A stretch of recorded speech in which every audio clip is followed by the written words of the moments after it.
Hey guys, this is Scarfirst95 here reviewing the projector that I had unboxed a while back. If you didn't see that video, I'll put the link as usual at the end of this video so you guys can check it out for yourself. It comes with a lot of accessories, so it's really nice to actually see what you're getting up front before you consider purchasing this.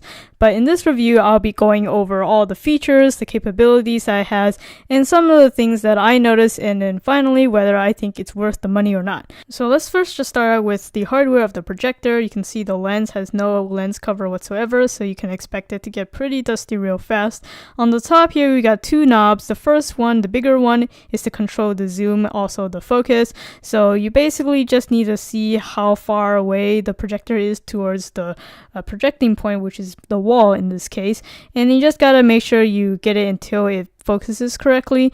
I just wish that they had an additional protruding part similar to the tilting one on the back. Just makes it easier to make those fine adjustments. And then the back knob is for the tilting of the actual image, so you can tilt it a little bit more like inward or outwards depending on the surface. And then the only other hardware controls are these buttons laid out right here in the corner. And it's not the lighting, it's not the camera angle. It really is that difficult to see which button is what on this thing. The middle big button is actually the OK button, and then the power button is hidden away in one of these other surrounding buttons, which I think is a really dumb design. So needless to say, I pretty much never control the projector this way. Good thing that this projector comes with its own remote. But before we dive into all the features that the remote has, let's talk about the ports on this projector. We have a full SD card input on the side, and we also had headphone jack output and also AV input right next to it. Again, etching is pretty much imperceptible, unfortunately. So my normal setup is I plug in actually my Bluetooth speaker as my audio source because the built-in speakers in this projector are pretty darn horrendous. More sound tests to come later in this video, but continue on. You can see there is a LED light to notify if it's standby or it's fully powered on. Next to that is the Vga port. And then the most common port that you'll probably use these days is the HDMI port, and I primarily plug in my Roku streaming stick. Full review is coming soon. Make sure to subscribe to see that. I also did a setup video for the Roku streaming stick and also an unboxing video. So again, if you're interested in that, check out my channel. And the Roku streaming stick needs a USB port to power it, and we've got two on this system.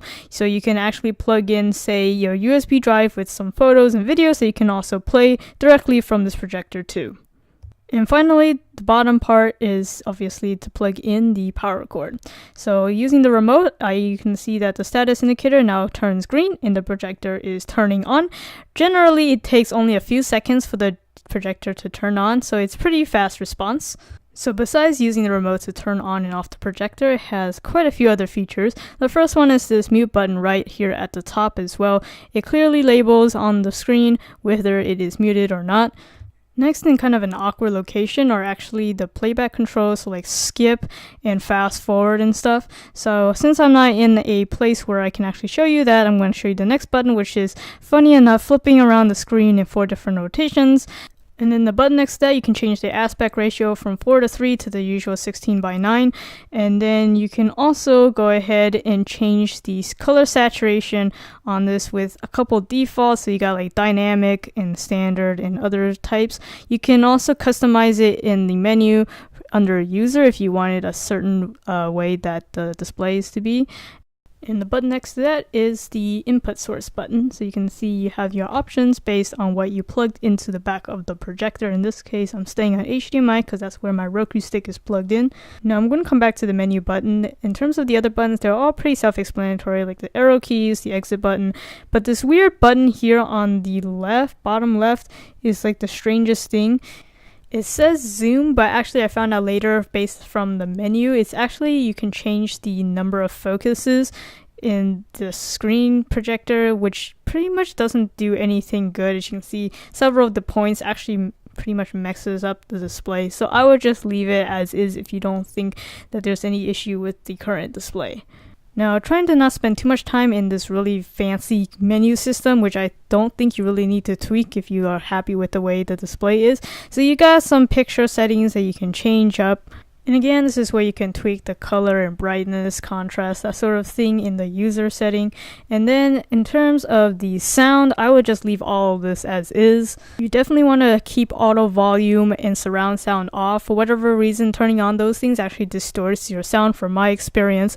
As for the EQ setting, it's really not what you think. It's not more or less treble or something like that. It's in terms of frequency and hertz, so that's totally not user friendly, and I don't even know why they bothered including that.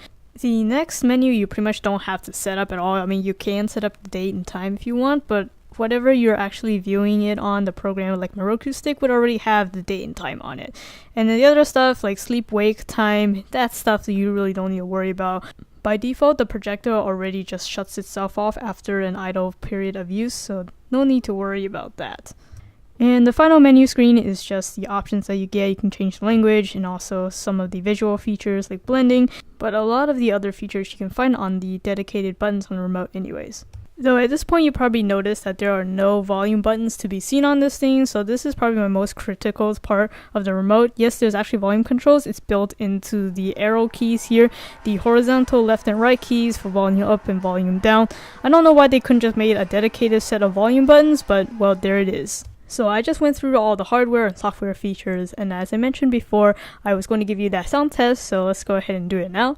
So now is a good time for you to put on some nice pair of headphones so you can hear the difference, but I think it's pretty night and day in terms of sound quality. So I'm basically just plugging in and unplugging in my Bluetooth speaker, and you can totally tell the difference in clarity and also in bass.